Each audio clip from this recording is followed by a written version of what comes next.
PJBT bowling.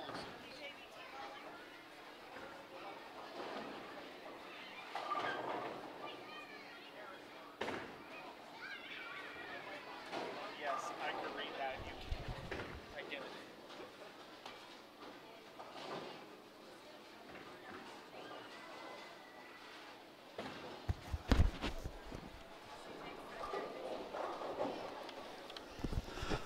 Okay, good afternoon. Actually, good evening, ladies and gentlemen. Special Saturday edition of the Pennsylvania Junior Bowlers Tour here live on YouTube. Today, the Invitational for the girls' youth only. Yes. How about that, Prodigy? Yeah? Yeah. Let's take it to Matt to introductions for the top 4 in Scratch and Handicap.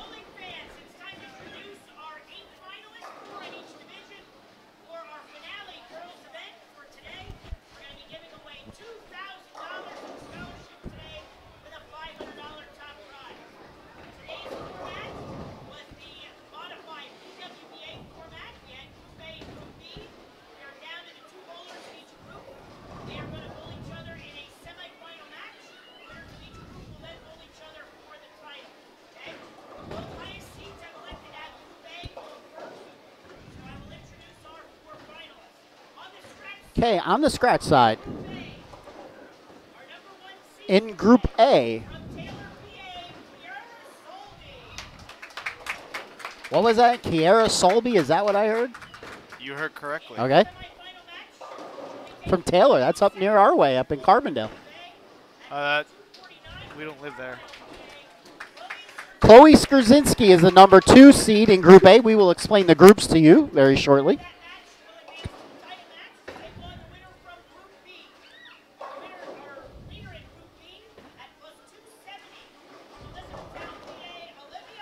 And your leader in Group B, Olivia Farwell at plus 270.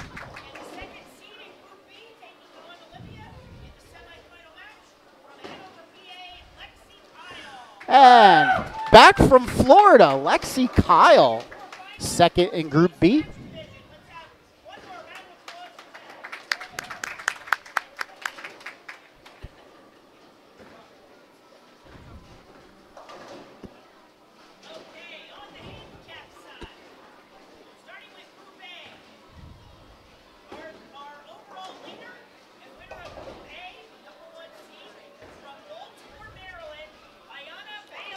Ayanna Bailey, the number 1 seed in Group A in the handicap division.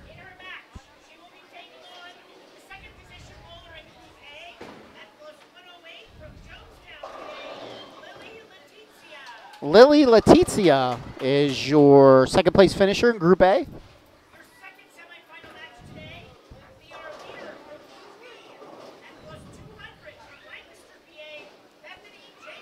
Bethany Jakewith, your leader in Group B. The Little Diva.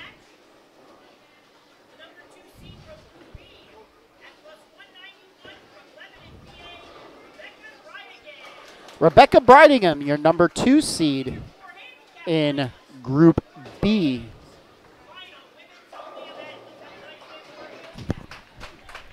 All right, so as they get ready to throw their first match, Group A, 1 and 2 seeds are going to bowl first for both Scratch and Handicap. So what we did today, a little bit different. We did it kind of how the PWBA ladies did it last year. Just slightly modified it a little bit. After qualifying today, we cut down to the top 8 in both Scratch and Handicap, and we split them up into 2 groups. Group A was the odd numbers seedings, and Group B was the even number seedings. You faced each person in your group once, and then there was a position round. And we took the top 2 ladies in each group, and the first lady in Bowler A will be bowling the second lady in Bowler A to make it to the finals, and then the first lady in Bowler B will bowl the second lady in Bowler B to make it to the finals, and there you go. Prodigy, Daniel's son. What did you think of this format today? I kind of like it. It's long. I can tell you that for free. It is a little long, yes. It's different. Let's go with that. Yes. I don't know if I like it because I haven't bowled it, but it's not a bad format. I certainly it's different, so that gives it something interesting to Well, talk maybe, about. maybe if by chance my X chromosome was a Y chromosome, you could have bowled today. Well, that's your own fault. That it is. So, the pattern today was Gateway Arch, and our expert in lane graphing and how to play lanes is sitting to my right. Since when am I an expert I at don't. this? Well, between you and I, you're an expert because you bowl on these patterns. Sure, I think I bowled in this pattern once. So Well- tell us the aspects of Gateway Arch. Well, it is a 42-foot pattern with 14.5 mils forward and 11.4 reverse. A total of about 26 milliliters. Wow, you could add. Yeah, it says it right there. It says it's fire and ice oil, Well, but that's but that's off of this. That's Yes. off of Kegel. yes. It's, to say the least, it's your typical rec pattern not house shot, typical rec pattern. What is, all right. It is 6.58 to 1 in ratio, which is pretty normal for a rec pattern, if I say. Yes. You're, How would you have attacked this pattern yourself?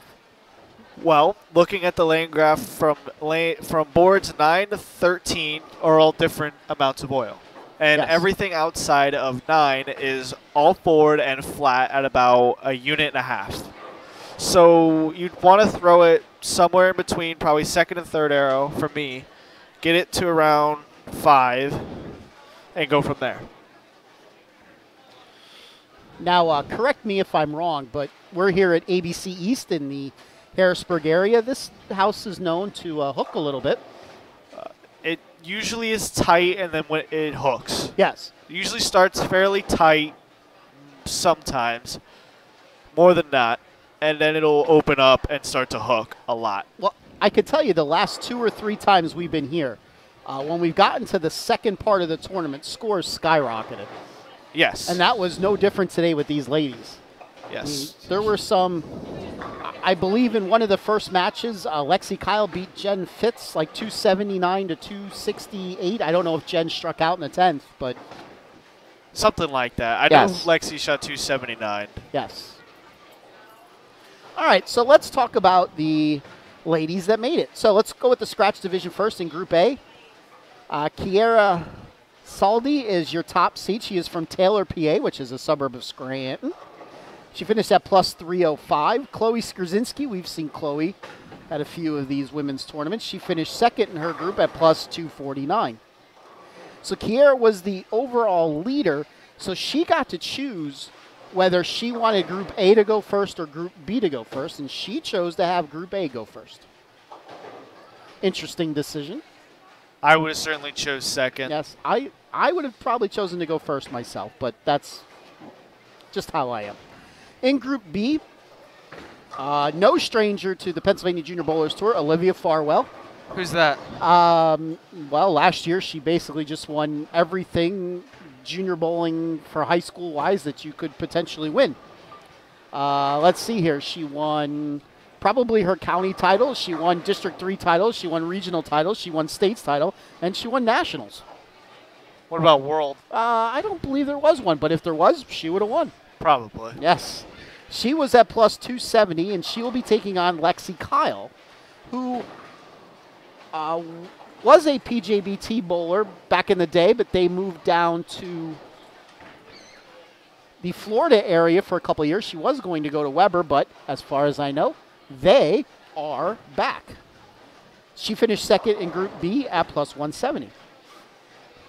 Over on the handicap side, in Group A,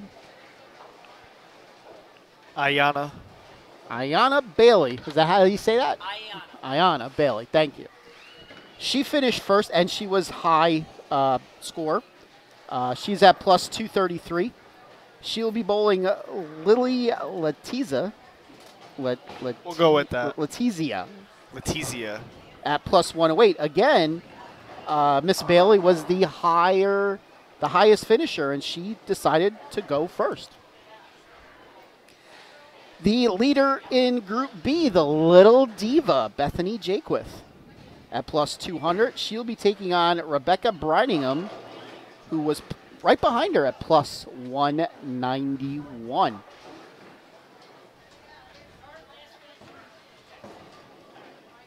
So, due to the fact that we're kind of limited on space today, we went with the old format of looking at things.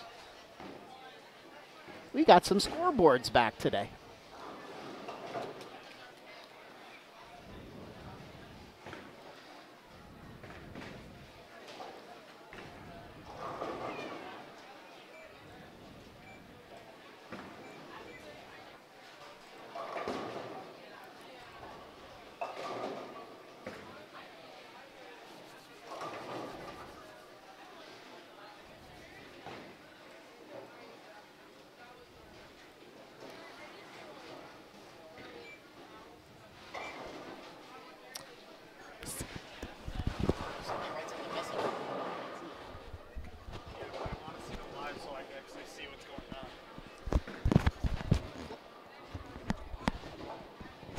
All right, on the map for semifinal player introduction.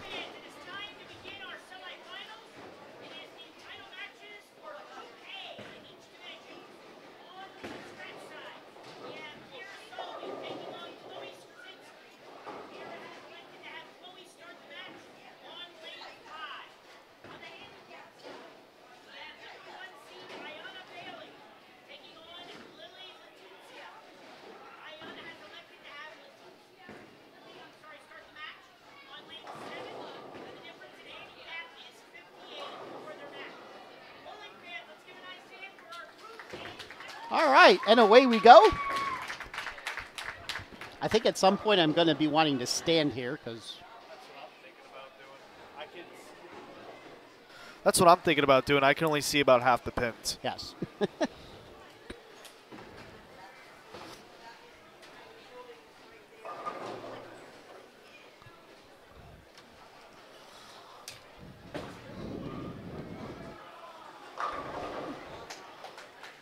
Lily starts off with the 5-10.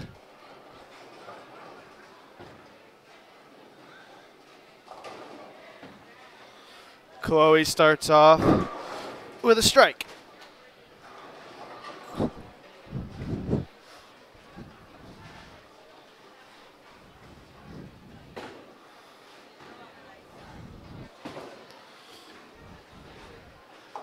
Lily picks up one of the 5-10. 9 out for her.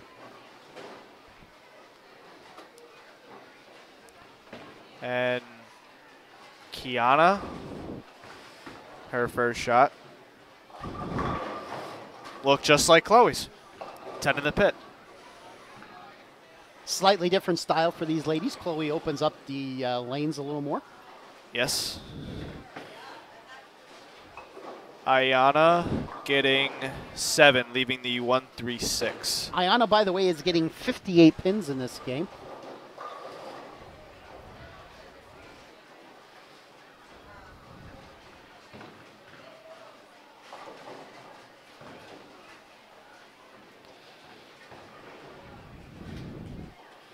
Kiera looking for the early double. Or Kiana, my bad. Kiera, it was Kiera. She leaves a 10 pin. Ayana whiffs the 1-3-6. That'll be 7 out for her. Hello, gentlemen. Hello. Hello.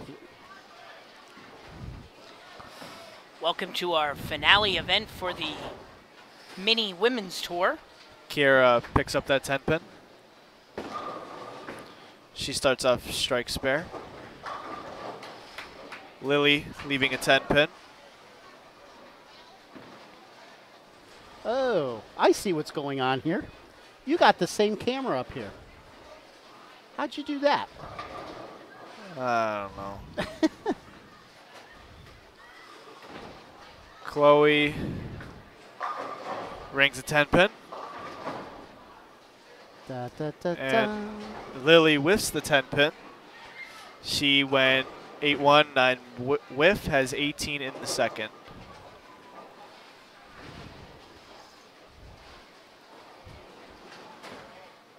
Interesting format today.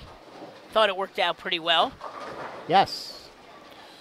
Very similar to what the women do on the PWBA tour. We had a 6-game qualifier today for everybody. And then we were hoping to take the top 12, but we didn't have enough entries to do that today, so we took the top 8, and they ended up bowling a total of 4 games of match play. The 4 games match play, it was they were put into 2 groups, Group A and Group B, 4 bowlers each. They bowled every person in their group once, and they had a position round game.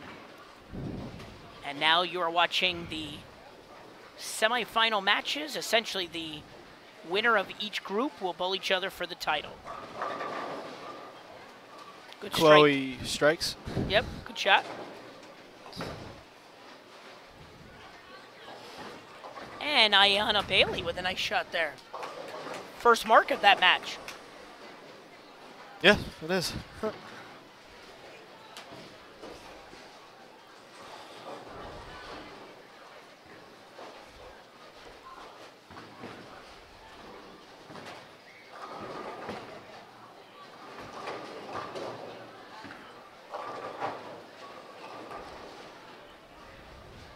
Kiera comes up a little bit light, leaving a 5-8.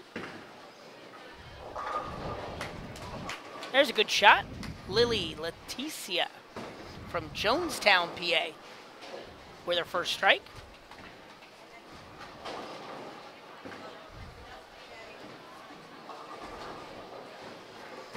Going to give away $2,000 in scholarship today. The winner taking home $500. Second place finisher in each division, $250. And a payout of $125 for each of our non-winner semifinalists here.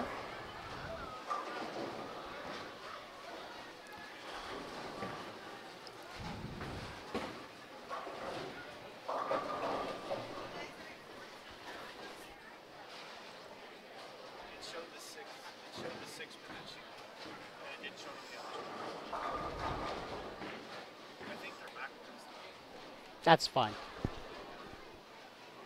I'm not really concerned about that. Okay. There's a good shot for Kiera Saldi. Strike in the fourth, 58 in the third. Diana whiffs that 6-pin. She has 35 in the third with her 58 pins handicap.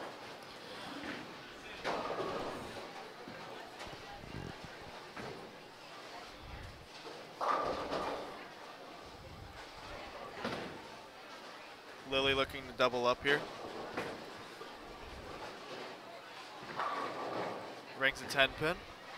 That was a pretty good shot. Looked like the 10-pin was going to go. Chloe gets the first double in the match. Want to point out Chloe Skaczynski on the scratch side making a run.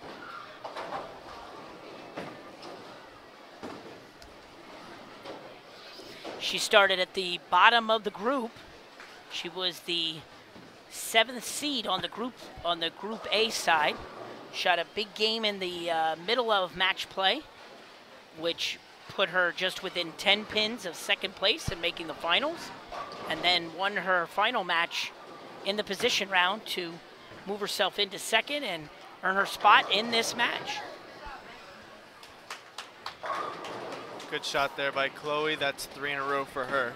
The tricks of shot layering, like you taught me. And his first strike of the match for Ayanna Bailey, as she strikes in frame number 4.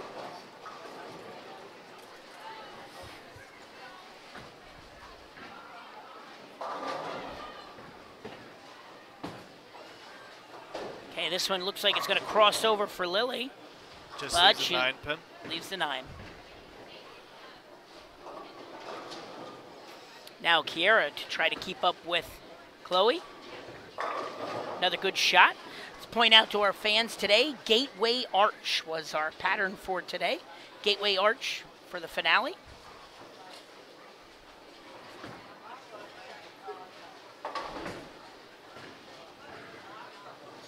I got And there's good spare for Lily.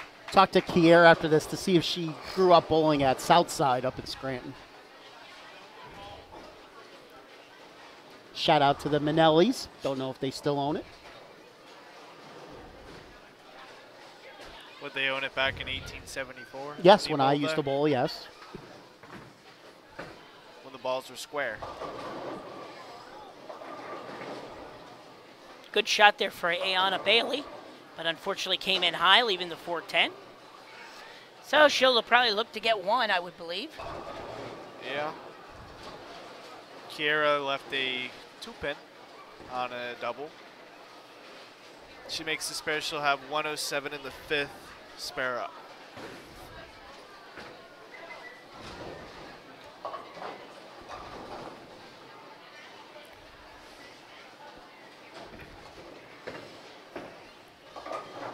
Two-pin spare there for Kiera Saldi. 107 in the 5th.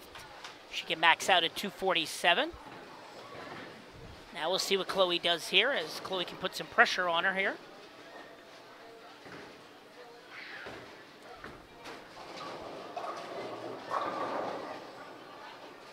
Again, we have waiting in the wings our two bowlers from Group B.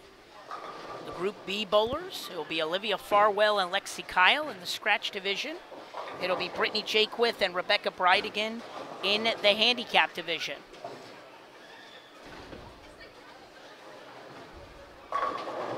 And another good shot for Chloe Skrzinski. I know you were busy running the tournament today, but this is what we saw a lot of in the match play portion. Yes. The lanes open up, and a lot of X's go up.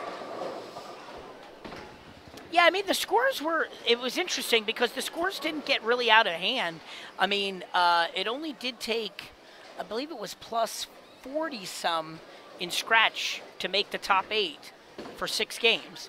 So the scores the lanes did seem to play, fairly tough for the girls in the beginning portion. But as they break down, of course, the lane opens up a little, and we started to see some better scores in the match play portion.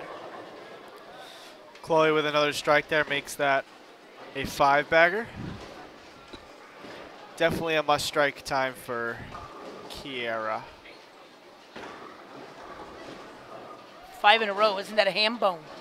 That's Yes. 4. That's 4 in a row. 4 in a row is a ham bone. Oh, okay. Well, 5 in a row will be the PJBT bone. PJBT bone. The fats Yes. bone. Fats bone. Nah, I don't like that. There's a good shot The for PA bone? Kiera Saldi. PA bone. I don't know. Now, Ayanna Bailey looking for a 3-pin spare here in frame number 6. The turkey bone. I don't know. Pushes it to the right and misses it. But she has 72 in the 6th, and with her handicap, she still maintains a 56-pin lead in the match. Meanwhile, 23-pin lead for Chloe Skrzinski on the scratch side through 7 frames. See if Kiera can double here to keep the pressure on Chloe. Oh, and she makes a good shot, leaving the 10-pin. Lily crosses over, leaving the 5-9. Chloe was the very first winner this year in our ladies only, right? She won up at ABC. Where were we the first one? ABC West. West, yes. Yes, I believe that is correct. And then we went to Lincoln next. Sorry, lately I had Eastwood. trouble remembering what happened last week than yet 9 months ago. But yes, you are correct. Yes, I have to say, I mean, our tour has seemed to, the girls seem to really like these girls' events. So we'll see what we can do next year. Maybe put a couple more in your hometown. If you'd like to see a girls-only event in your hometown, message us on Facebook or drop us a message on our message board. A suitcase full of cash works for me. That's left. All right, That just held- going to sit there. That held nice. Actually, Matt, I was going to ask you right before you said that about what you thought this year. You know, we only had 3 of these, dipping our foot in the water for the first year. What did you think? I mean, I thought that they worked out well. I think one thing that I'm learning is the bigger events at the end of the year. I'm going to try to finagle the schedule a little bit more, maybe get them in March or April. Maybe April for the Invitational for the girls, the big money event. It just seems like as we get towards the month of May, obviously it gets a little bit tougher.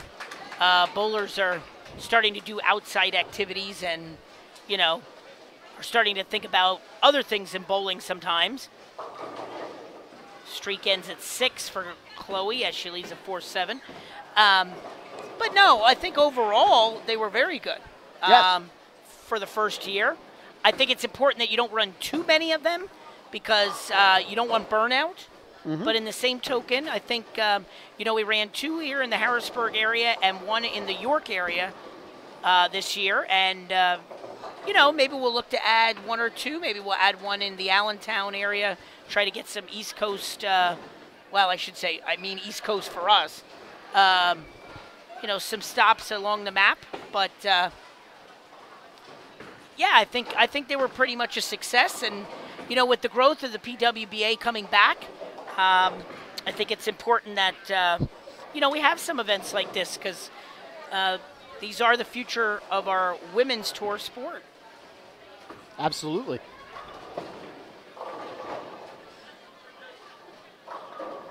Kira leaves the bucket there. So Kira can only max out now at 213.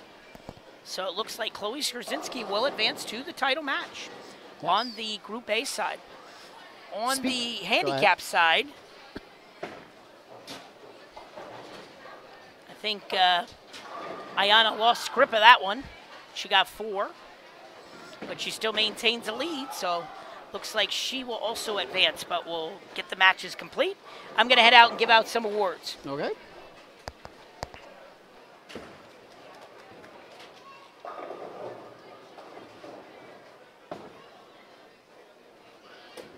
Speaking of the ladies tour, for those of you that may not know, we are about 1 month away. ABC West, the return of the Professional Women's Bowlers Association to our area. I know I'm looking forward to it. Yeah.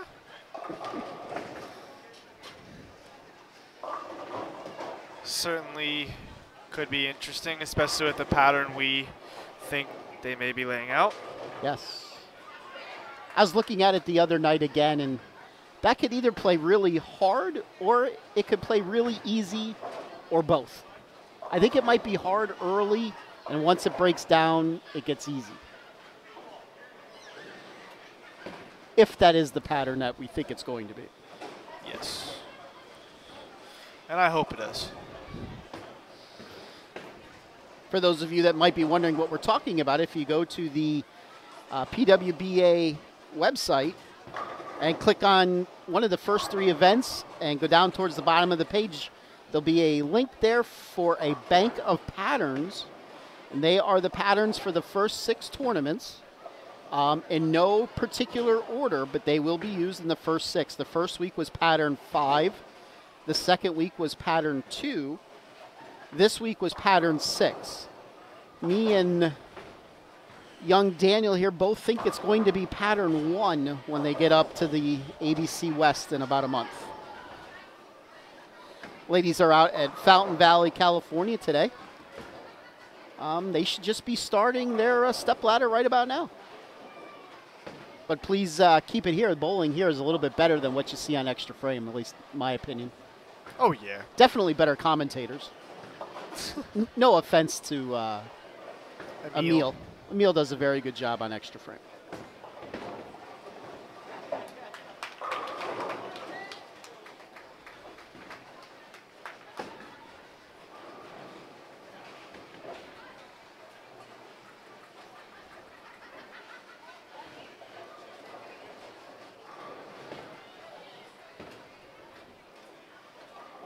So, Ayana has also wrapped up her match on the handicap side. She'll be looking to go to the finals. $500 first place on the line today for both divisions. As always, our message board is live and operational if you want to chime in.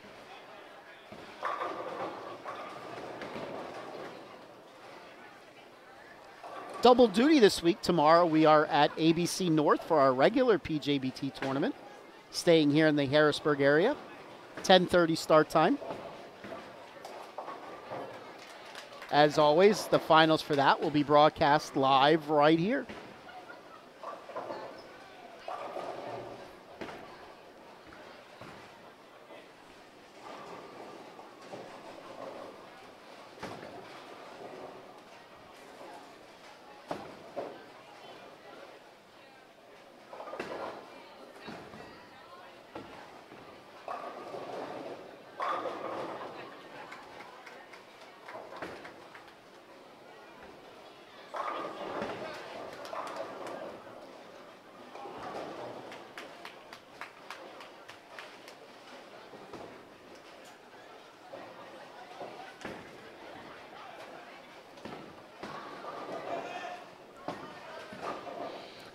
All right, 258 for Chloe.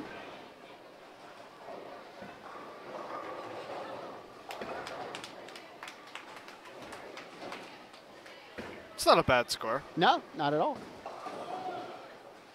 I did not see what her opponent had. They took the score down.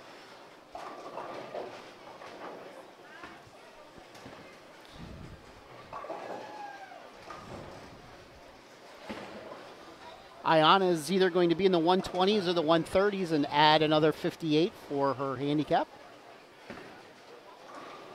Well, she'll be moving on.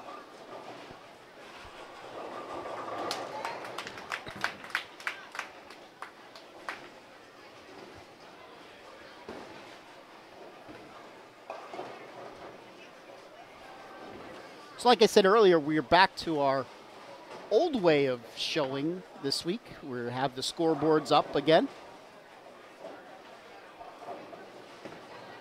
We are lacking table space this week, so we can't get the other cameras high enough. The score was 258 to 203. Thank you.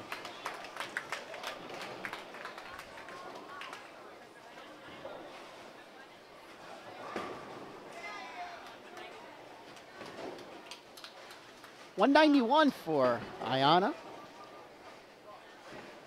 to 126 on the mat.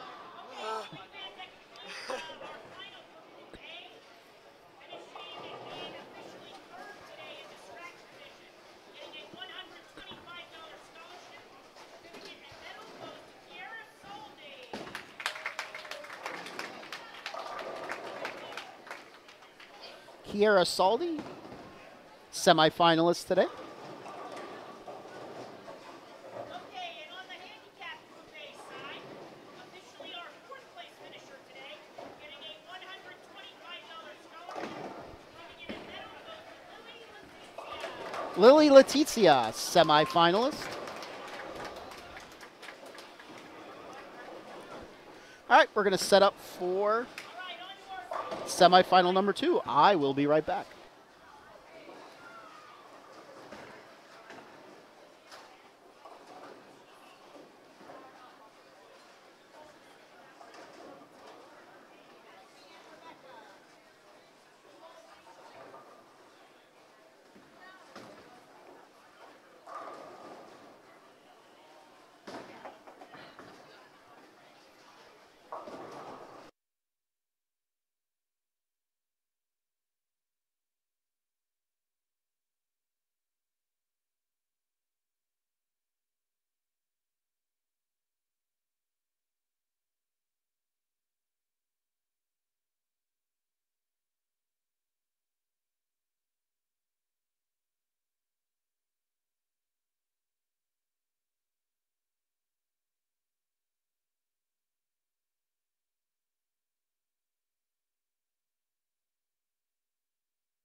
All right, so we're just about getting ready for semifinal number 2.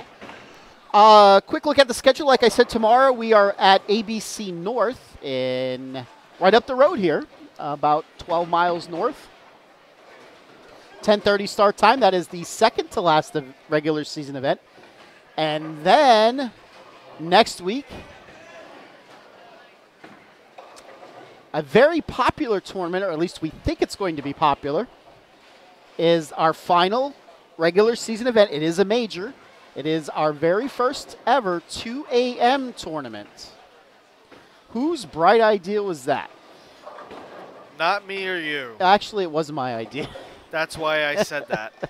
Definitely wasn't our idea. It was my idea. It is a major. It's major number 10, I believe. And potential player of the year ramifications. That, if you look on the schedule, it was supposed to be down in Norristown, but that got changed.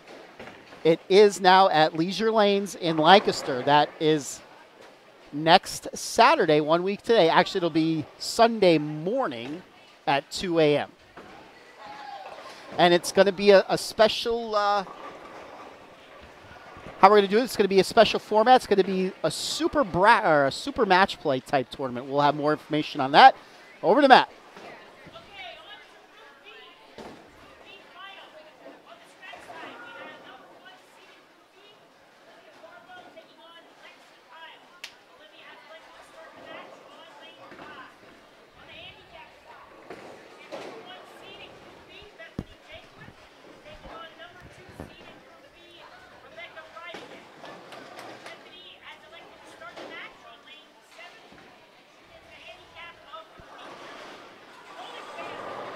All right, off we go for the semifinals. My best advice, by the way, for those of you that may be coming out next week for the 2 a.m. tournament, stay up as late as you can Friday night.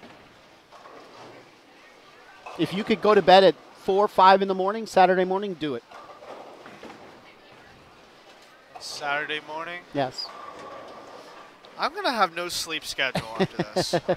Olivia Farwell up first. She comes in a little high, leaves the 6-pin. Let's see here. On the handicap side, Bethany will be getting 44 pins.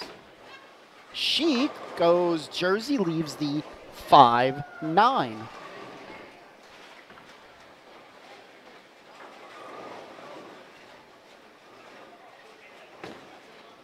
By the way, after this match, we're going to put my broadcast partner on the spot a little bit. We're going to talk about, a couple people have asked me this along the way, what goes on behind the scenes of our live stream?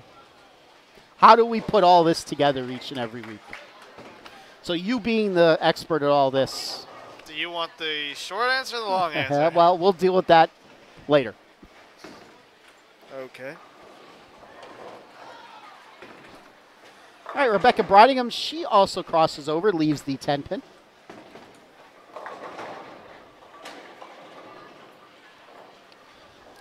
Lexi Kyle comes in light, 2-5. So, question of the day, for those of you that might be watching, if you're coming to the 2 a.m. tournament, let us know on the message board. We'll be there. Yes, we will, and I'm back.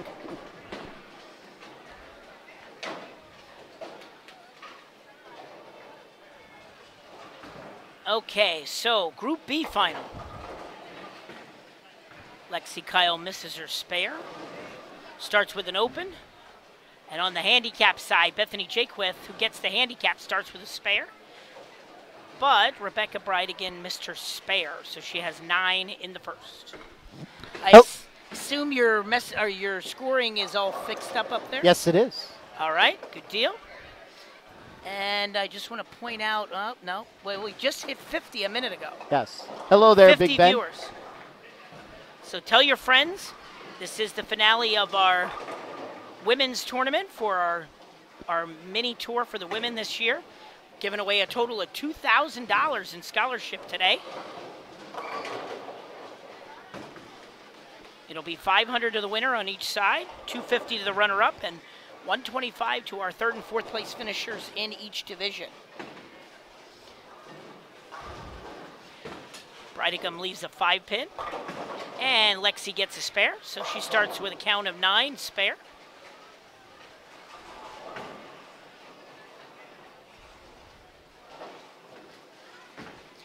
Very interesting to see how girls break down a lane, because I think the first thing my wife said to me after bowling nationals was, you know what, guys don't break down the lane the same way women do.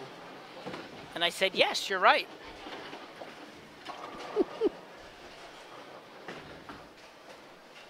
Second frame for Olivia Farwell. Good shot, solid 10-pin. She'll look to convert the spare.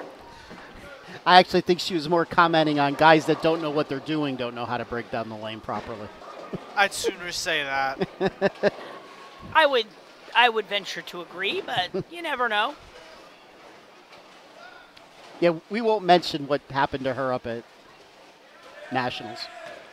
Well, the good news is the tournament I told her she has a lot better chance at, she will be starting to bowl on Monday, which is Women's Nationals. Yes. Women's Nationals, she'll be bowling Monday and Tuesday, and then Queen's practice begins Wednesday. So spare for Olivia Farwell there, keeping the board clean. She has a 10-pin lead through 2 frames.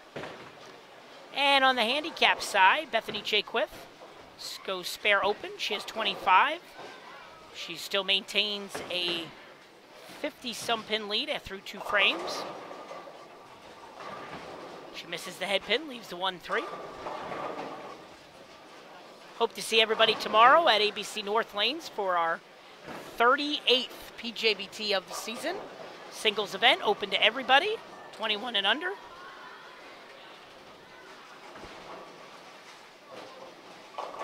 Ooh, Olivia comes up.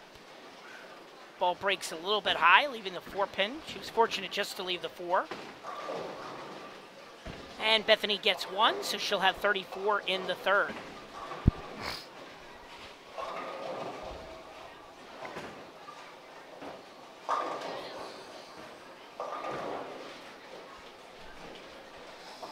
Rebecca comes up light, leaving the 2-4-5. She'll look for her first mark of the match. Oh, and Olivia lets that one slide by. So she misses the 4-pin. She has 47 in the 3rd. That's unusual. Yes.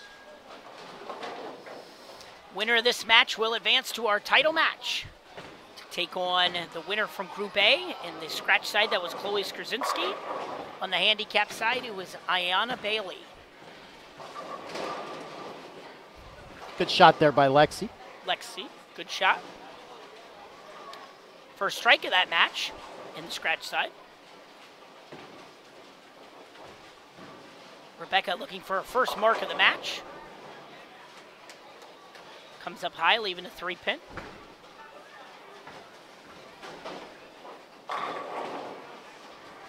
And Lexi posts a double. You could tell the professional coaching she got down at her time in Florida did her very well. She certainly does have more of a fluid motion. You can Yes. see that. I know we don't have instant replay necessarily, but yeah, she has a lot more fluid motion, and you can tell her timing is a lot better Yes. with her swing. That's always going to help.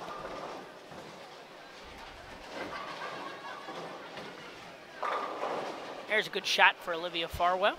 You know, same thing with Olivia. She was predominantly a straight down and in player. 1 year at college. Changed her game. She goes to Duquesne. Bethany Jaquith on lane 8 comes up light, leaving the 1-2-8. She'll look to convert her spare. Hello, Darren. Are you I by chance? There's a good shot for Olivia Farwell. She puts up a double. So both bowlers on the scratch side with 2 strikes on the board. And there's a spare for Bethany Jaquith. Bethany getting 44 pins handicap, and at the moment she is just about even in scratch with Rebecca, so she maintains that lead.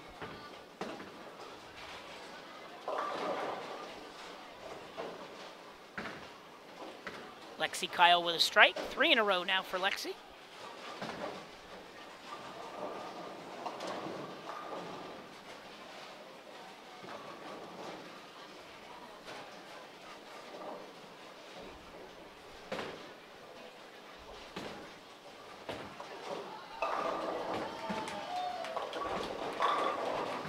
I don't think she liked that one. Yeah, I don't think so either. I think she thought she lost it off her hand, but I think it's actually stuck on her hand, and then she stood up on it, and then it just sat right where it was.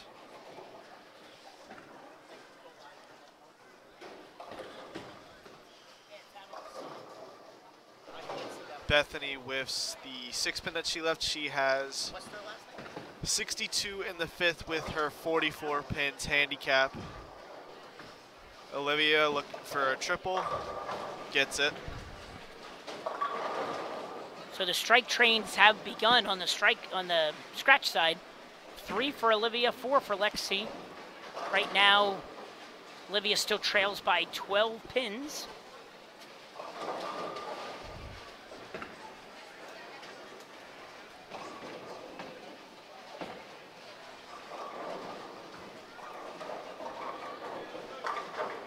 And there's a spare for Rebecca Brightigan.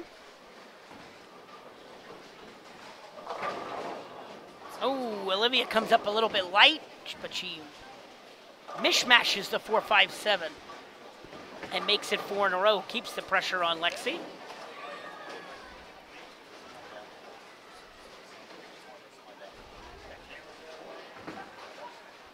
Good shot for Rebecca.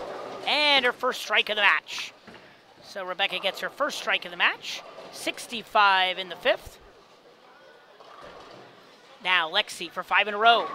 And she gets it. High flush. Strike. Strike, strike, strike, and more strike on the scratch side. Breaking them down. Putting up the X's.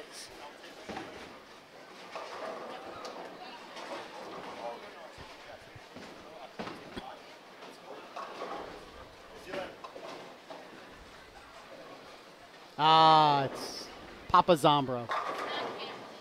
And a 10-pin for Lexi. So Lexi's string ends at 5. So Papa Zombro, is I going to be bowling in the 2 a.m. tournament next week? Hope so. I don't know how forward I am looking to that. Bethany Jakewith with a strike in frame number 6.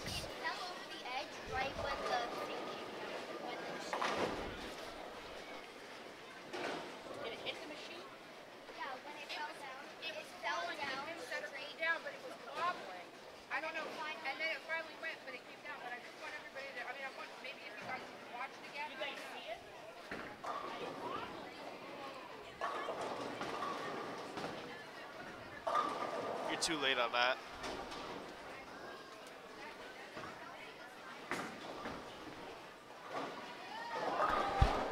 Matthew. Olivia leaves a 4-pin. That ends her streak at 4.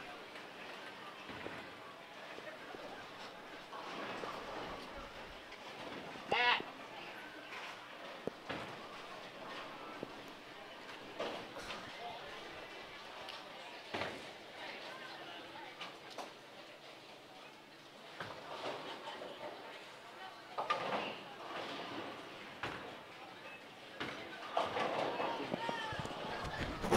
Definitely a 9 count. Definitely the machine hit it. After review, yeah, it's definitely Yes. a 9 count. So both the scratch side ended up losing their strings, both leaving a spare and making it.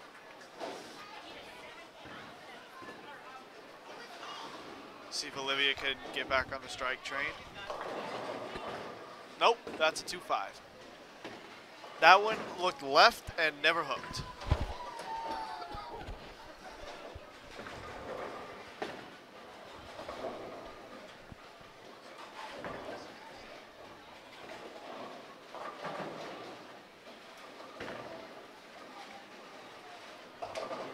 See if she could pick up the 2-5,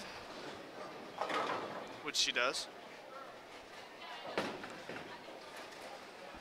Lexi can step up here and get the 1, 2, at least the next 3 to shut her out, maybe 2. 94, 24, 80. She only needs the next 2. First, 9th and the first one and the 10th. And she would put herself in the 230s if she does that. And Olivia could only strike out for 224. And she gets the 7 out. Thought it was going to stand there for a little bit.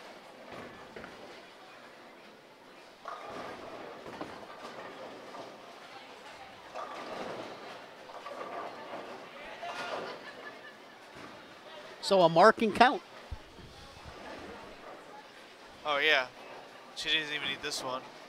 Whoa. That's a 2-4-10. Yes, she lost that to the right, stood up a little bit. She went too fast. If I had to point anything, I think her feet were a little fast. So that she gets a count. Olivia would need. Well, she definitely wants to get at least 2 here. She'd shoot 214 if she gets. Well, she'll shoot 216 if she gets both. Sorry. If she gets 2. All right, so Olivia needs a double. Olivia goes strike spare for 214, and Lexi is out with 216. She needs a double. On that lane, the last shot shot the 4-pin. Other than that, a strike, and another 9 count. So it seems like she's been hitting the pocket on that right lane. She's on the wrong lane. Yo, she's on the wrong lane. Okay, she got it. We good. Sorry for the delay there. We should have had instant replay. Actually, we do. Sorry for the delay. We should have had instant replay there. We do. I actually had a parent pull out her live streaming, and I watched the replay. We did that here. To determine that there was a 7-pin on lane 8 that needed to be stood up. So there's 1 strike for Olivia. Okay, I see Lexi opened in the 10th for 216. Olivia needs another one. And Olivia needs the 2nd strike to win the match. So Olivia strikes here, advances to the title match. If not, it'll be Lexi Kyle. There's a spare for Bethany Jaquith.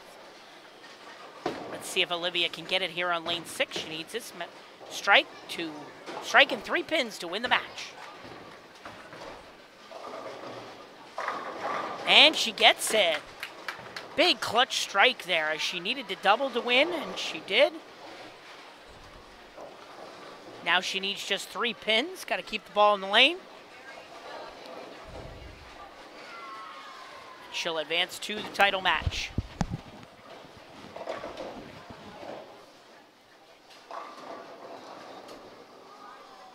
Always remind people of the Del Ballard here. Got to keep the ball in the lane. And she does.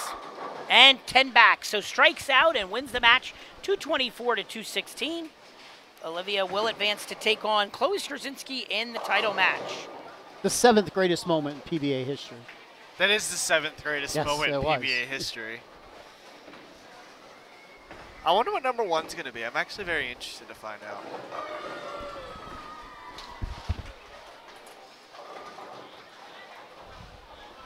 Chloe. All right, I'll let you guys finish the handicap match. I'll go get the awards ready. Your mother wants to know if you're bowling in the professional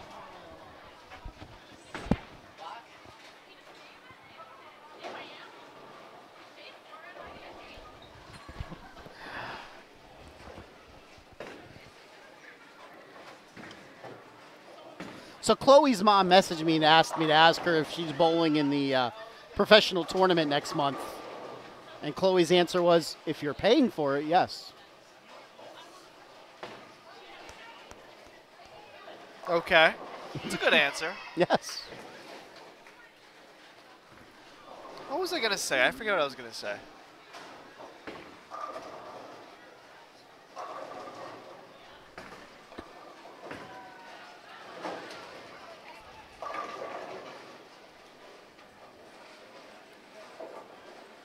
All right, so we're up into the 9th frame on our handicap side. Bethany will be shooting the 610. She has, with her handicap, roughly a 30-35 pin lead. She does not get her spare. So she has 117 after 9, 170, 161 with her handicap. Rebecca up in the 9th. She strikes.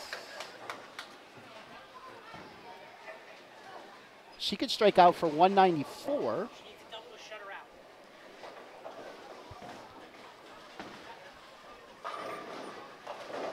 So if she could get a double and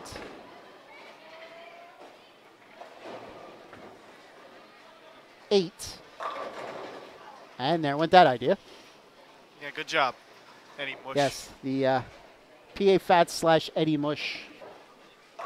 I hope Eddie Mush watches these. We'll have to tell the story of Eddie Mush someday. It's a very sad story. I think the name just makes it funny. I know. All right, good spare there for Rebecca. Maybe tomorrow during one of the matches we'll tell the story of Eddie Mush. It is not a bowling story, by the way. No, it's not a bowling story. All right, so Rebecca could strike out for 174, which means Bethany will still have to mark. So she's going to want to try to get 8 here. Well, 7, and Bethany needs a mark, so really 7. Okay, Del Ballard needed 7. That is true. All She right, got 9. that is 9, so that's 173. Right now, Bethany with her handicap is at 161. Matthew turns around and says she needs a mark as if we don't knew know that. We knew that. Yes. We're good at math. Yes. Usually. Yeah, usually.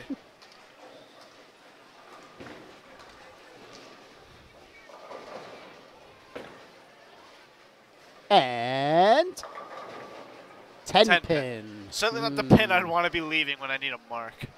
Either that or a 5 pin. Yeah, the 10 pin wasn't the pin I wanted to leave when I had a mark.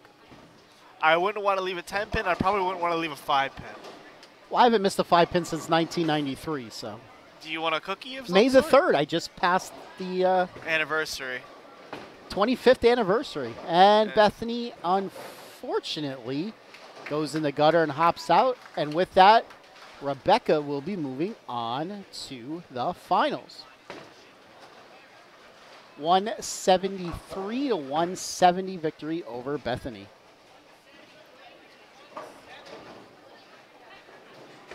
All right, so after Matt gives out the awards, we'll go a little behind the scenes here. We'll explain how we set up shot layering and How we set up shot layering? yes. We press new shot. Yes, thank you. We'll show what we mean by shot layering.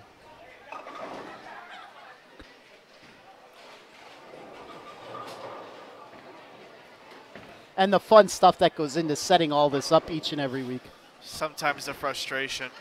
Today took a while. Today it was a little interesting. The When the thing program crashed wants on to get us. corrupted, it gets interesting. Yeah, it crashed on us. When we were done. Yes. We needed to change one thing, and it crashed. We had to start all over. And I even saved it. Yeah, still didn't work.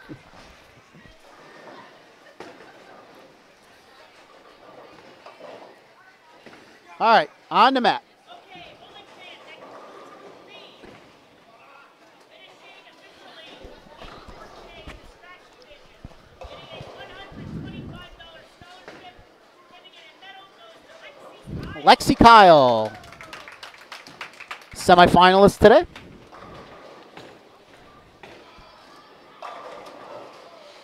the handicap side, officially our third place finisher. Getting a $125 scholarship. Certificate and medal goes to Bethany Bethany Jacobs. Jagwith, semifinalist today. All right, so as we set up for the finals, let me set the stage a little bit. A couple of years ago, we were here bowling at ABC East, and ABC North. East. We were here at Okay. ABC East, and every year when we would come here for the PJBT, the Bauer brothers, they run a series of tournaments called the Heartland Bowling Tournaments. They would always, on their YouTube channel, put our tournaments on for them. So one time they invited one of us to sit in the booth, and that person turned out to be me, which was probably a mistake, but oh well. And after that, I told tournament director Matt, I said, this is something that we really need to do. So we did. We bought, well, I we ran ha- the we- first official stream, though, on my Facebook. yes, you did. We ended up going with one camera, which is mine. And we used a program called OBS. It was free software. But we wanted to get a little bit more professional this year. For those of you that come out to our tournaments, you'll see we have a 3-camera setup now.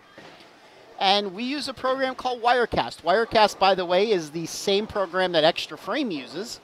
Now, they use the $5,000 version of Wirecast. The Wirecast box. Yes, we use the $500 version of Wirecast. We're not that sophisticated yet. Well, we're not that rich. One day. That's also true. Now, we could spend another $500 and we could do instant replays and stuff. But when we do that, basically, I'm going to be stuck doing production all the time. Yes. And we want to eventually get Wi-Fi, wireless cameras where we could set them down towards the lane and, get really neat shots. But, so we're going to let this young man who's going to be going to Penn State for film editing, production, and all that stuff to kind of explain what goes on with shot layering. And for those of you that know ABC East, between the scoreboards at each pair there is a TV. But if you're looking right now, you don't see the TVs. And now remember, we only have 3 cameras. So Daniel, why don't you explain how we do that? Well, basically what we did with each camera we have facing one of the scoreboards, our left camera faces and sees both scratch scoreboards. And what you want to do is you take one shot, you'll go to the left TV, you'll crop it out to the left TV. Then you take another shot on a different layer and put it to the right TV on the same camera. Because you can link 2 different shots from the same camera.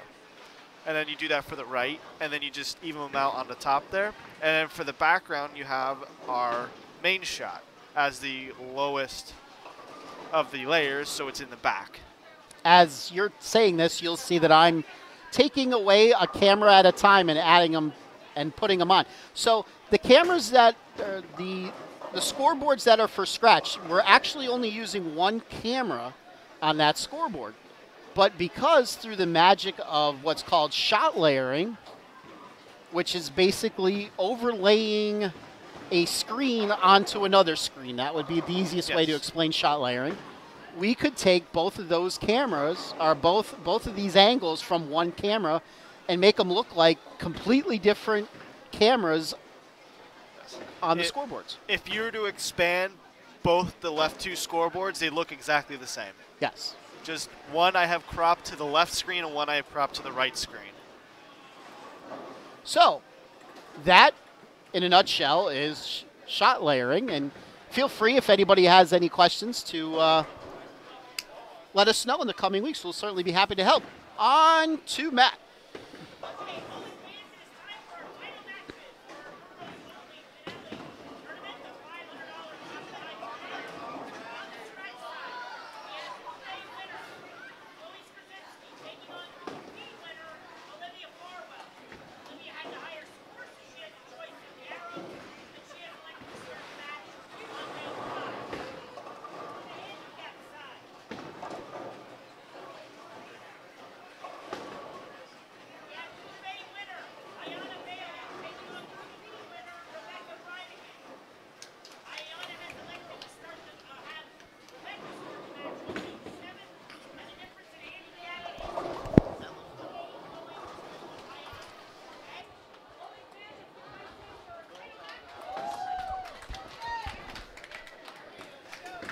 All right, off we go to the finals. By the way, the last thing I wanted to say about this is when we started this, I had absolutely no idea what I was doing. Being an accountant, that really doesn't bode well for setting up live stream video and stuff. But No. through the help of this young man that sits to my right today, we got it all up and running, and also with the help of YouTube.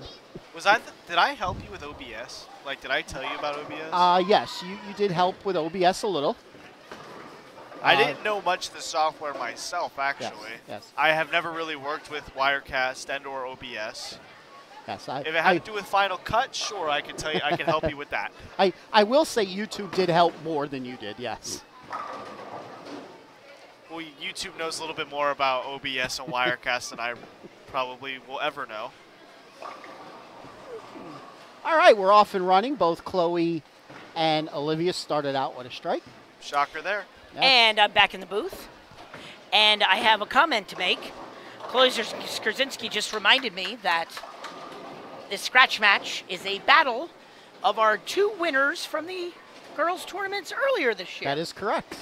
As Chloe won the first girls ever event at ABC West, and then Olivia won our, we'll call it the Christmas time event, as it was right before Christmas at East Lincoln Lanes in York.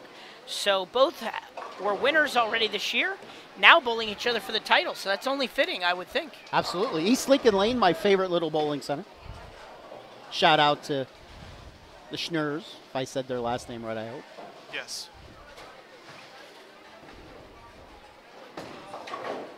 Chloe picks up her spare. On the handicap side, Rebecca Breitigam strikes in the first frame, and Ayana leaves the 5-7. She looks to convert. And she gets 1, so she'll have 9.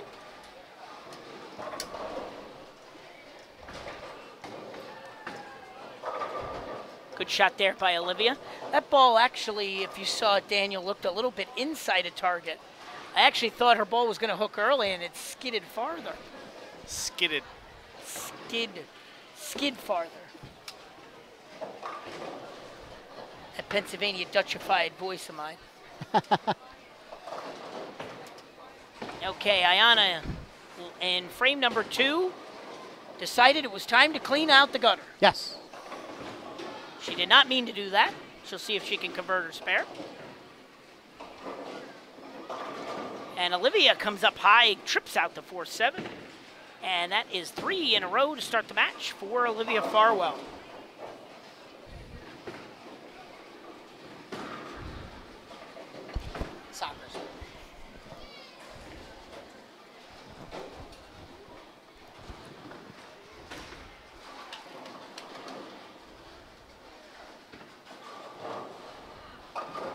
Aliana unfortunately put her second shot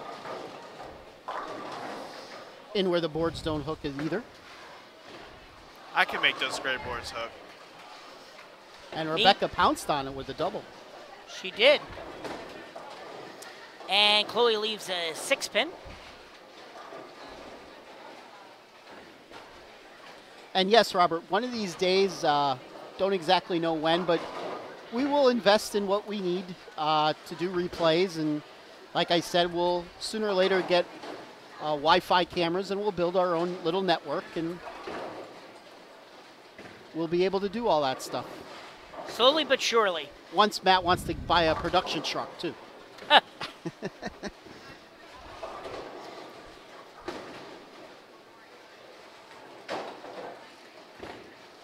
Breitigam leaves the 7-10 and misses her spare, but that's okay. She has 54 in the third. Biggest thing for live stream that we want to capture for you guys is you have the scoring back today. One of the things we want to try to do is do what we call a graphic overlay. That's what many times you see on the Extra Frame. We use the same program that Extra Frame uses, so we want to put overlays over top. We talked about this. We just talked about this. Oh, for sorry, like 10 minutes. Missed that conversation. Yes. But we want to get the logo, obviously, probably in the bottom right corner, and we want to have up there, you know, game 1 of 4 for the finals, what have you. so that you guys can see it. So we'll work on that. We'll get there.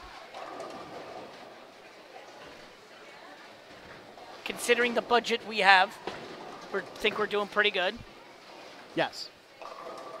7 missed there for Ayanna Bailey. She has 16 in the third. And another strike for Olivia Farwell. So that's 4 in a row for Olivia.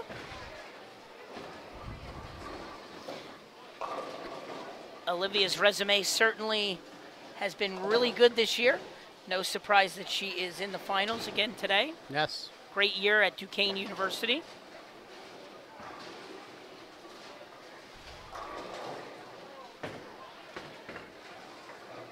This shot a little bit better for Ayanna. Oh, she does come in a little bit light though, leaving to watch out. There's 5 in a row for Olivia Farwell. She even looked off balance on that shot. That's a rarity, too.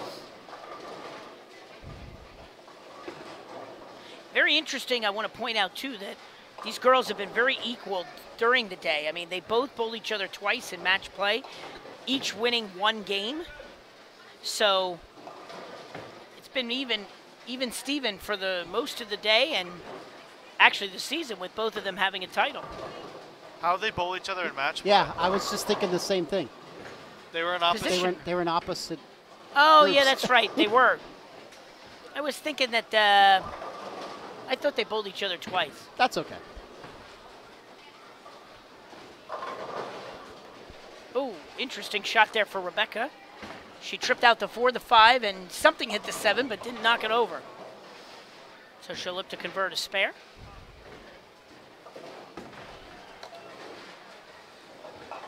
Good spare Oh, and there a for Chloe. 4-9 conversion there for Chloe Skrzyncki. Big shot there. As we were talking about a little bit earlier in the first game, it does seem like Olivia has a little bit of an advantage. She bowled in the second match and got to come right back and bowl, where Chloe took a game off. Potentially, you know, the lanes break down another board or two. She's, you know, she's still clean through 5, but she certainly isn't striking nearly as much as she did in her first game. If you recall, she shot 258. Rebecca crosses over, getting a strike.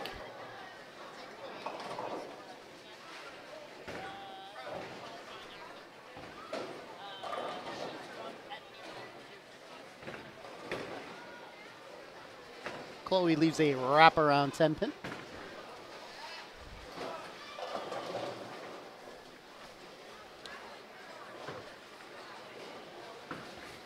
Which she converts. There's a good shot for Ayanna Bailey as she's started off slow this game with 23 in the 4th. She leaves a 7 pin.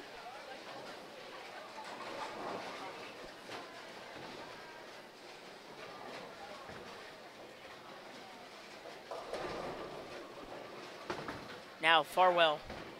I think she missed right on that one. Yeah, a little Yeah. area out there for Olivia. Yeah, I think she missed her target a little bit to the right there, but the ball came up, hit light, and tripped out to 10. She has 6 That was in a light. row. Good spare there for Ayanna. It was It's like 10 back to me. a little bit. All I know is that ball came trucking back. I mean, he might be watching another match somewhere. Last year, if she threw that shot, she wouldn't have struck. Not that way, at least. That was light. Light trip there for 5 and 7, but Did we do a 300 7 in a pot row. today or not? we did not. No 300 pots. Well, now that you said something. Well, we didn't do a 300 pot. So Well, it here doesn't comes matter. a rank 10 anyways. Now you said something. Ayanna Eddie Bailey Mush. captured her first mark of the match, and now she left to 4-7, so she has 41 in the 5th.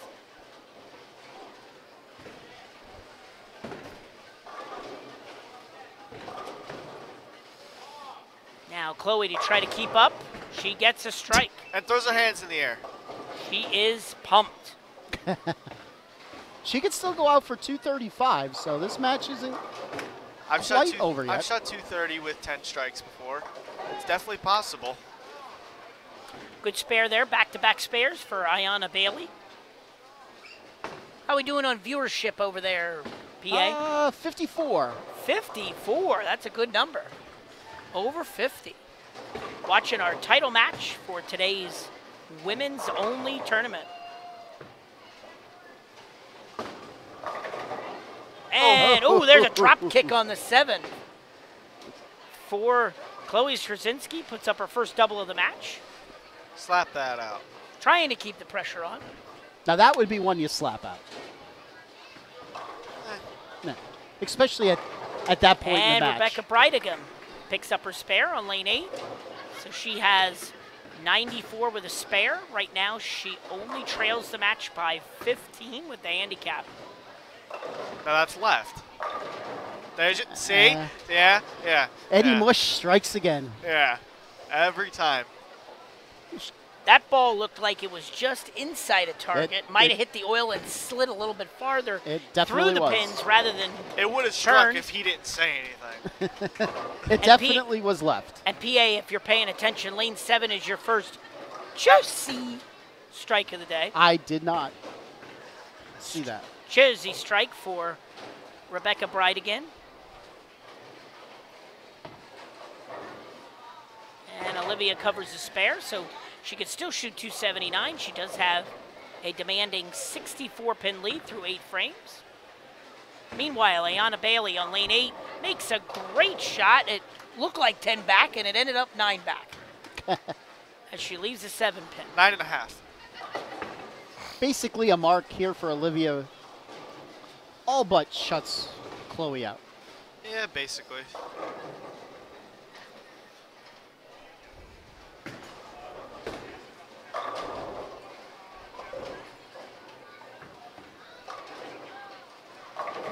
And there it is, ladies and gentlemen. Olivia Farwell will be your girls-only invitational champion in the scratch division. Unless she does the double Del Ballard. Yeah. Or the Marshall Holman. The Marshall Holman and Chloe strikes out. Yes. It would have to be the double miss. That's correct. That could be the #1 thing.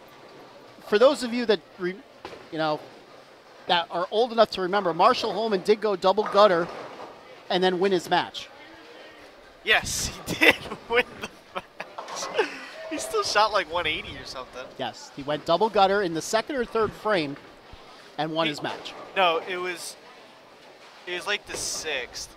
I think it was Ayana But Bailey? he guttered in the 3rd frame or something. He guttered early and then did it again and then again. And Chloe whipped the 10-pin. Ayana Bailey with a 6-7. She'll look to get 1. I'll let you guys finish the match. I'm going to go get ready to hand out the awards. Okay, thank you, Matt.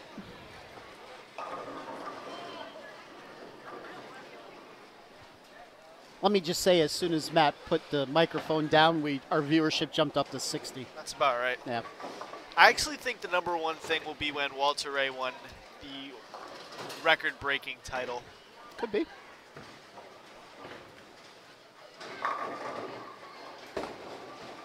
All right, let's see what Rebecca could do. She is working on a strike coming up in the 8th. Comes in a little high, leaves the 4-pin. Her match is just about even. Ayana, with her handicap, has 146. With a spare here, Rebecca will have 142, but with a mark, so she will technically be up. Unless if she does the Del Ballard.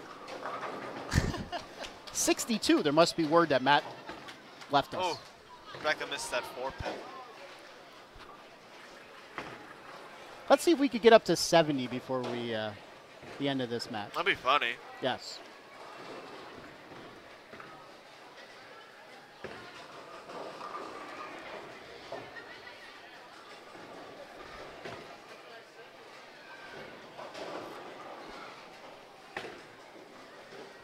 Oh, we dropped.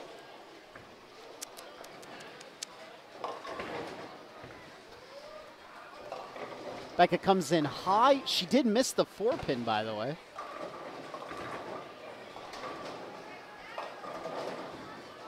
So with that, she still finds herself down by 4.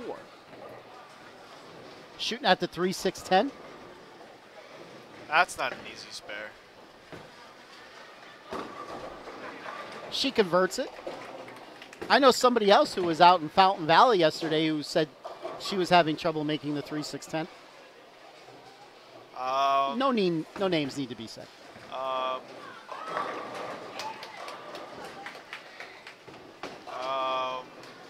Exactly.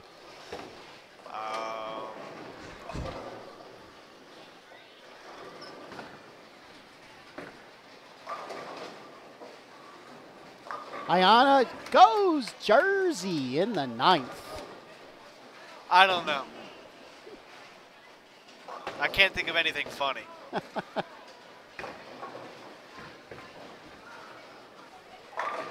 Hey, Olivia got another strike. That was a beautiful shot.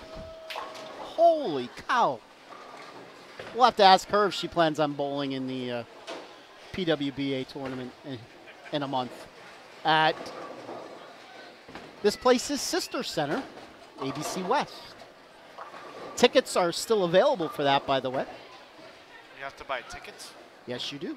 I hope you have your tickets. What? I hope you have tickets. Not exactly. Alrighty then. $279 for Olivia, $200 for Chloe. PA Fats gets the friend and family discount. Ah, that makes sense. It's who you know. That makes perfect sense.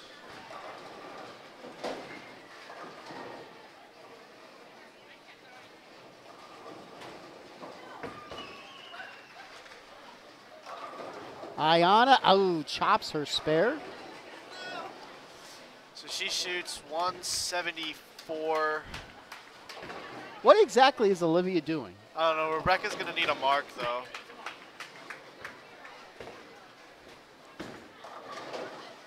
That I can tell you. She's going to need some sort of mark, I Yes, think. Rebecca does need a mark in the 10th. I think. Oh, 9 pin goes a little high. Could have left the 4-9. All right, take us what's going on in her head right now. You know you need to make this Easy to spare. win the tournament. This is an easy spare. Stand left or right, easy spare. Just throw your strike ball at it, just don't miss left. And she made it. Exactly how I told her to make it. She needs 5. 4, 5. She needs 4. 4. Del Ballard needed 7. He got 0. She needs 4. Just don't put it in the gutter. Or go 4 through the face. Actually, that would be fine. Just don't get 3 off the right. That works. That's the best way to finish it out. Rebecca Bridingham. 181-174 victory over Ayana Bailey.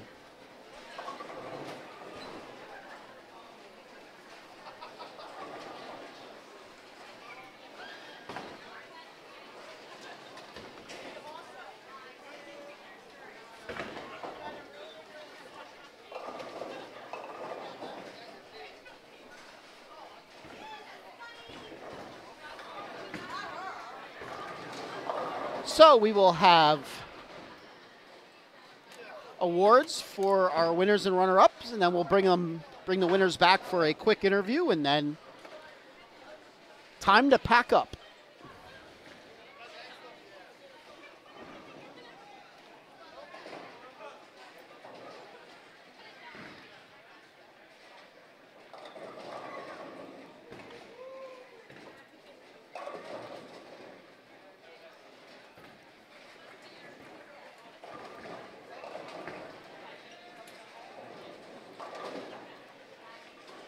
By the way, through the magic of shot layering, you just saw the scoreboards disappear.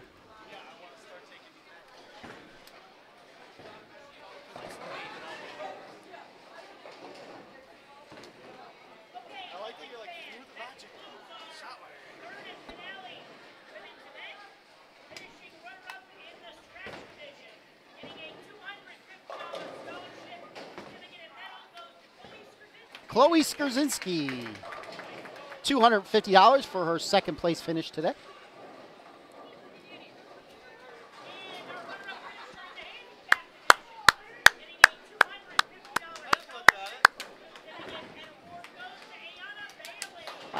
Ayana Bailey, $250 for her runner-up finish today.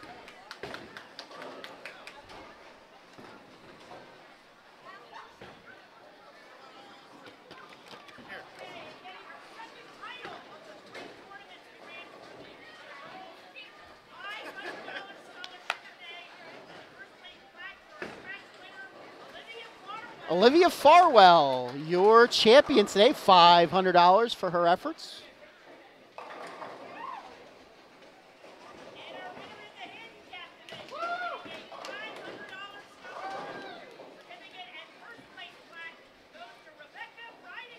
Rebecca Bridingham, $500 for her efforts. All right, I'll set up the camera for post-match interviews while pictures are being taken.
We are here with our handicap champion, Rebecca Bridingham.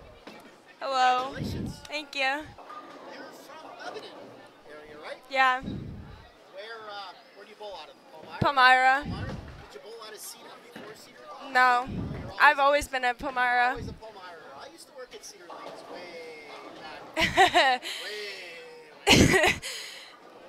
So, is this your first PJBT victory? Yeah. Congratulations. Thank you. $500. This is a great one to win. Yeah. Fingers. Yes. And now this qualifies you for to come to championship weekend, I believe. Yeah. That's one that you definitely don't want to miss now. Yeah. So, tell me, how did you attack this gateway arch pattern today? I just went out there and thought it was practice and didn't let it get to me. That's actually a great way to do that. What equipment were you throwing? I was throwing the LT and the zero gravity.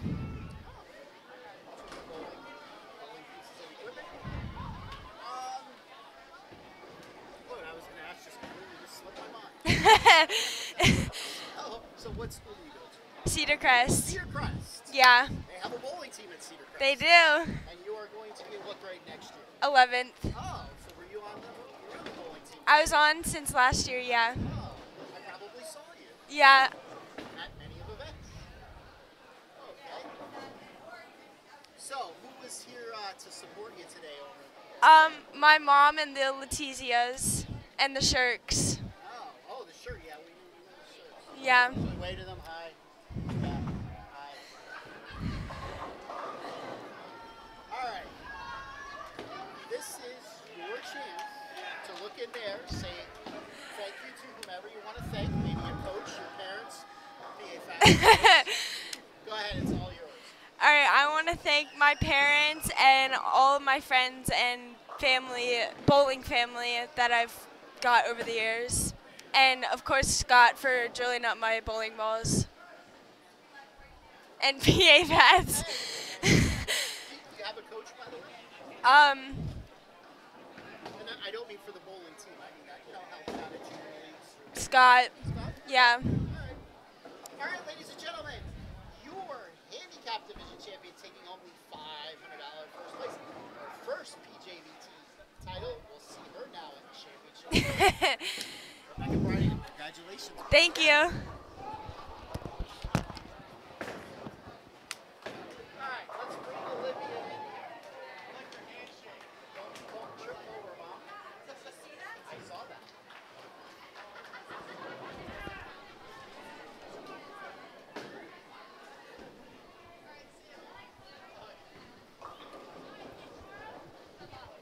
I feel like we just did this back in December, like the last women's tournament. Yeah, we did. Lift your thing up. Yes. Yes, we did. All right, so it was the battle of the champions today in the final match. As I'm sure you know, Chloe wants to get in the picture now. I'm sure you know Chloe had won the first tournament, ladies tournament at ABC West, and obviously you won at my favorite little bowling center, East Lincoln. So, you threw the ball very, very well in the your two matches here in the semifinals. Do you think it was helpful that you got to bowl your two matches right back to back when Chloe had to sit out a match? I think for me personally, it doesn't really affect me. Like if I do take a break, by the halfway of the match that's going on, I'll bowl. So then when I do go over, it's still like the same thing. But when I don't take a break, like it's kind of the same thing. So I don't have like a preference. Okay. Did your line change from like the beginning of your first game on 5 and 6 to towards the end of the second game? Were you moving left? It depended. Like throughout the day, it varied on the pair. Like some pairs were a lot tighter than others, so I had to move more right, and then some I'd have to move more left. But it just kind of varied for who was playing on the lanes before me, and then me trying to adjust to what was already out there. So, take us through your college bowling season this year. How did it go? Wait, first, before we talk about her college bowling season, as I always bring up every time that we see her on the live stream, her senior year in high school, she basically won everything. Everything that could be won, she won. National, states, regionals, districts. I don't know. You probably won your bumper league when you were 5 years old. So, I can't remember. First year of college, how'd that go? It was great. I loved it out there. As far as like school-wise, I definitely had to learn like the transition from high school to college, but I had family that supported me. I had friends at school that helped make it easier, and then the bowling side was just a plus. I mean, I love this school. I love Duquesne, and just bowling and being able to do what I love the most just makes my experience out there 10 times better. What are you majoring in? I was sports marketing, but I'm switching into the fall. I'll be sports information and media. That's not a bad major at all. By the way, since you go to college out that way, have you eaten Vincent's Pizza yet? No. Oh, you're missing something. You got it. Promise me next year you'll try Vincent's. Okay, I will. Ardmore Boulevard. Okay, I will. Who's this person here? My mom. Oh, probably your number one fan. Always. Always there. Yes. All right. Look right in that camera. Say whatever you want to say. Thank you, whoever you want to thank. Well, just want to thank my family, my friends for always supporting me and pushing me to do my best. My college coach and teammates for throughout the whole season always having my back, and just everybody that bowls, PJBTs in general. Without them, I wouldn't be able to come out here and compete on the level that I do. And they're the ones that help me get better.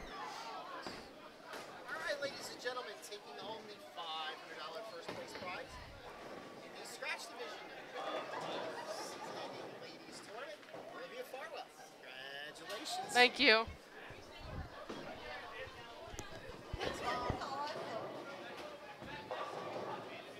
We'll see that post tonight.